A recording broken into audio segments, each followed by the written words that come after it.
Ora viva, sejam muito bem-vindos a mais uma rúbrica semanal. Desta vez vamos falar aqui sobre os bancos centrais que se preparam então para apertar com as políticas monetárias. No dia de hoje, o fim da reunião da FOMC, 2 dias, será então o tema principal para os mercados, uma vez que se espera que a Fed dê início ao primeiro aumento do novo ciclo de taxas de juros mais altas. Vamos ver também quais é que são as projeções da Reserva Federal para os próximos tempos, mas já se espera que ao longo agora das próximas reuniões que a Fed venha constantemente, de forma ponderada, a aumentar as taxas de juros. Mas antes disso, vamos aqui ver um pouco o que é que se está então a passar numa esfera um pouco mais ampla. Ora, começando aqui pelas recentes declarações do BCE, que, portanto, acabou por mudar um pouco o seu tom no que diz respeito à condução das políticas monetárias. Ora, a guerra na Ucrânia claramente que acabou por alterar aqui a postura por parte do BCE, acabou por também fazer com que os membros, os decisores de política monetária alterassem aqui a condição do programa de compra de ativos. Espera-se que, pelo menos, o PEP, que deu origem aqui no início da pandemia, seja terminado ao longo, portanto, aqui dos próximos meses e espera-se aqui que o próprio APP seja também reduzido. Portanto, aqui o BCE prepara-se então para reduzir a liquidez no mercado, prepara-se aqui também para deixar de comprar dívida ao ritmo que estava a comprar ao longo dos últimos meses, como se pode aqui ver a evolução no gráfico, falou-se até da possibilidade de vir então aumentar as taxas de juros depois do fim do programa então de compra de ativos. O abrandamento económico é sem dúvida um dos maiores riscos que o Banco Central Europeu enfrenta, sobretudo agora em que os níveis de inflação continuam a aumentar, mas que também devido ao período da pandemia fez com que o endividamento na zona euro, e não só na zona euro, mas sobretudo na zona euro, aumentasse também exponencialmente e, portanto, coloca aqui o BCE numa situação bastante sensível e que um passo em falso pode trazer consequências económicas bastante fortes para a própria economia na zona euro. Portanto, aqui conseguimos então ver que, de facto, o BCE então está a começar a mudar a sua postura, um pouco semelhante àquilo que a Fed já fez há uns meses atrás. Um dos grandes responsáveis tem então aqui sido o encarecimento do preço das matérias-primas, nomeadamente o petróleo. O petróleo continua a depender muito da procura, independentemente de termos também uma baixa no fornecimento do petróleo russo. A verdade é que a procura continua a ser o fator-chave. Recentemente surgiram alguns surtos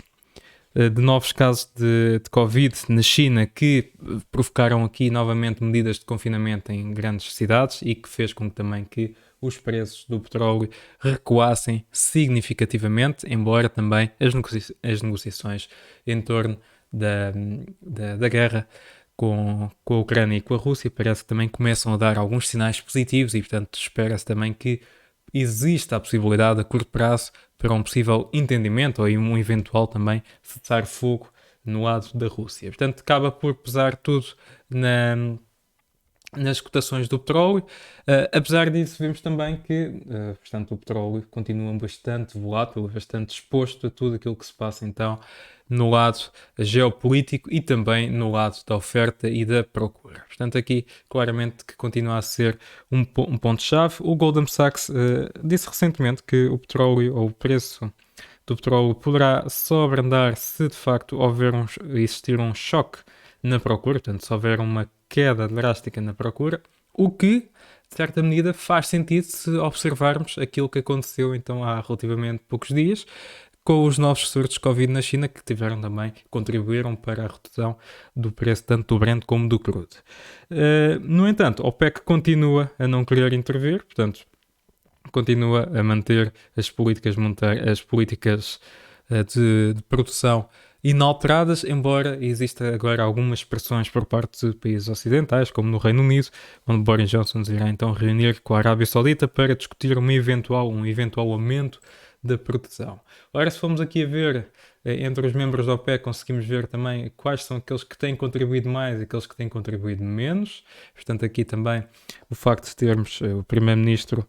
do Reino Unido a encontrar-se aqui com alguns dos maiores produtores de petróleo do mundo acaba por também poder aqui alimentar as esperanças de que possa haver aqui alguma vontade, algum espaço de manobra ou espaço para negociações. O acordo com o Irão continua também num impasse, portanto aqui há umas semanas esperava-se que houvesse um entendimento e que o petróleo produzido no Irão voltasse para os mercados muito em breve, mas acabou por não acontecer, ou pelo menos para já ainda não aconteceu, e novamente então aqui o acordo nuclear com o Irão continua no impasse e continua aqui também a não ajudar o preço do petróleo, tanto no Brent como no crudo também. Com todo este cenário de guerra, tivemos então aqui várias commodities que têm então vindo aqui a valorizar bastante. Para além dos produtos energéticos, das matérias-primas energéticas, para além também dos metais industriais mais óbvios, tivemos aqui também o alumínio, que há quem diga que poderá ser o próximo níquel. O níquel tem sido uma commodity que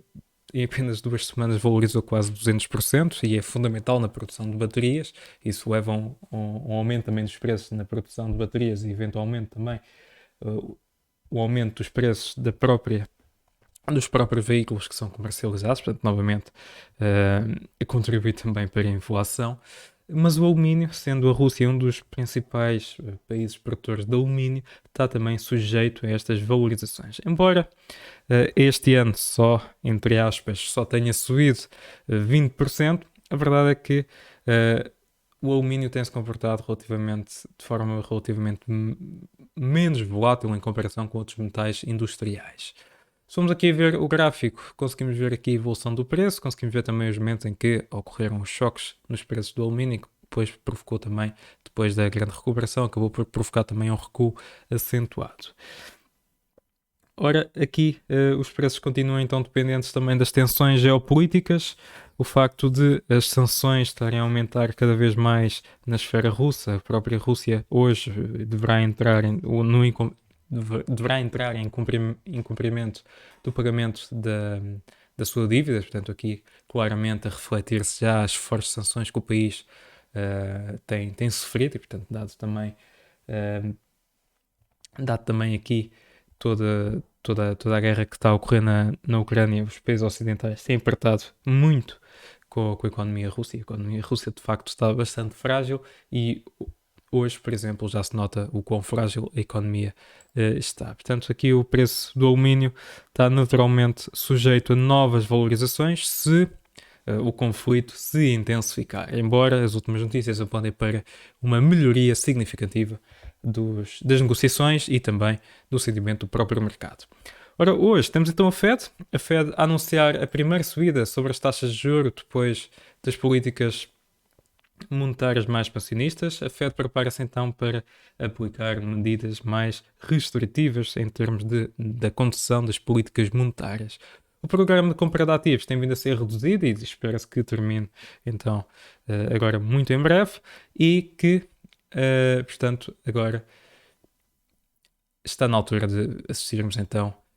ao aumento das taxas de juros. Espera-se que o aumento seja um pouco inferior àquilo que se esperava inicialmente, devido a todo o conflito armado no leste da Europa,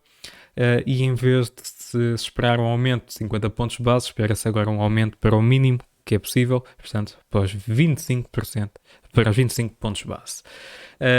Portanto, aqui o mais importante acaba por não ser bem o próprio aumento sobre as taxas de juros, mas sim, durante a conferência de imprensa, percebermos se Paul deverá ou não continuar a adotar uma postura mais hawkish do que aquela que nos tem habituado e aquela que, na verdade, tem apanhado o mercado de surpresa desde o início do ano. E, portanto, aqui será extremamente importante. A inflação continua a ser claramente um problema. Com a situação no leste da Europa, esta situação acaba por se agravar ainda mais. Os últimos dados sobre a inflação mostram que que a taxa de inflação nos Estados Unidos está em máximos dos últimos 40 anos e que, por isso, tem que haver aqui uma intervenção por parte da FED. Já percebemos que a inflação não é apenas transitória. Ora, resta-nos aqui saber também se o aumento gradual de 25 pontos base é suficiente durante a durante a reunião de hoje e durante as próximas reuniões, ou se a FED poderá aqui decidir aumentar mais do que estes valores, portanto, a fim de travar também o aumento da inflação que tem aqui assombrado um pouco os mercados. Olhando aqui para outras métricas, se olharmos para as recentes movimentações do S&P, se compararmos aqui com as métricas, com os resultados que as empresas têm a reportar, temos verificado aqui uma grande divergência que tende a aumentar. Ora, reparem que aqui acaba por criar uma ilusão que poderá o cenário não estar assim tão longe de sofrer uma melhoria, portanto aqui esta divergência continua a aumentar, pelo que pode aqui criar alguma esperança para os investidores. No entanto, continua aqui a existir o principal problema, que é a nosso ver, que é a condição do quantitative tightening. Portanto, temos vindo aqui ao longo dos últimos anos a assistir a um quantitative easing e neste momento a Fed prepara-se para iniciar uma redução da liquidez na economia e isso acaba por também prejudicar a avaliação dos próprios ativos. No entanto, o que aconteceu em 2018, quando a Fed começou então a reduzir o balance sheet, acabou por causar aqui fortes correções nos mercados, como se pode ver no lado direito, e este acontecimento está bem marcado aqui na memória dos investidores. Tem sido sobretudo isto que tem assustado os mercados e este pode ser um dos pontos que também poderá aqui ser discutido durante o anúncio do fim da reunião de hoje. Não se espera eventuais alterações a curto prazo. No entanto, durante a conferência de imprensa de Powell, poderá ocorrer algum tipo de pergunta por parte dos jornalistas sobre então esta questão e aí sim, consoante aquilo que for a resposta de Powell, poderá aqui gerar mais volatilidade no sentido negativo ou positivo para os mercados. Portanto, este continua aqui a ser, sem dúvida alguma, um dos pontos mais sensíveis de toda a matéria de política monetária.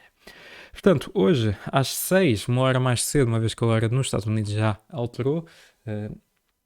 será então anunciado a decisão sobre as taxas de juros por parte da FED e depois às 6h30, meia hora depois, como é habitual, teremos a conferência de imprensa de Powell, onde aí sim espera-se com alguma... espera-se com alguma expectativa o que é que o mercado pode reagir, como é que o mercado pode reagir às declarações de Powell e qual é que será a postura de Powell a responder às questões dos jornalistas. Ora, durante o dia de hoje, também na parte de X-Test, na parte das notícias, terão a atualidade do mercado e terão também a cobertura de tudo aquilo que for dito ao longo então da reunião. Da minha parte é tudo, resta-me desejar-vos a continuação de um bom dia, bons negócios a todos e também uma boa semana.